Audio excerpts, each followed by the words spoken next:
Moi, je viens d'un pays, la République de Guinée, qui vient de se débarrasser de quelqu'un qui voulait encore mourir au pouvoir. Et je fais partie de ces jeunes qui étaient en première ligne. Je suis fier d'avoir mené ce combat parce que ça ramène de l'espoir auprès de notre jeunesse.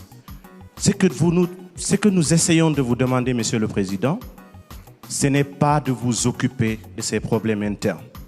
C'est plutôt en tant que partenaire de refuser de collaborer et de considérer comme étant un interlocuteur quelqu'un qui utilise des voies, des manières subversives, les tripatouillages constitutionnels pour rester au pouvoir. N'en faites pas un partenaire. Parce que habituellement, ce qui arrive, Monsieur le Président, on utilise beaucoup de la subtilité politique dans le langage. Aussi longtemps qu'on va continuer de traiter cette question au cas par cas, comme on le dit en Afrique, selon la tête du client, on ne s'en sortira pas.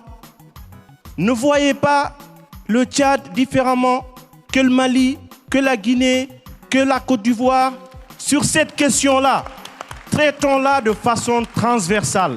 Autant vous vous êtes prononcé sur les questions de droits de l'homme, il y a des valeurs que nous avons en partage, les valeurs universelles.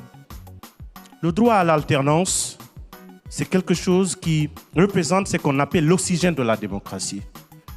Peut-être que ça ne se réduit pas à une histoire de nombre de mandats. Vous allez peut-être dire que nous sommes, bien entendu, disposés à pouvoir gérer nos lois, définir le nombre de mandats. Nous sommes d'accord de tout ça. Mais encore une fois, je le réitère, il n'y a pas d'amalgame dans notre démarche. Il ne s'agit pas de dire à la France, empêchez que tel le fasse. Nous le ferons nous-mêmes, nous n'attendrons personne pour le faire à notre place. Nous continuerons de le faire, mais n'en faites pas des partenaires selon les cas, en rapport avec soit des intérêts géopolitiques, des intérêts stratégiques, des intérêts militaires ou des choses comme ça. C'est ce que l'Afrique ne comprend pas, et admettez avec nous que cette subtilité entretient la suspicion. Et ce que nous voulons rebâtir à partir d'aujourd'hui, Monsieur le Président, la confiance mutuelle, elle est fondamentale.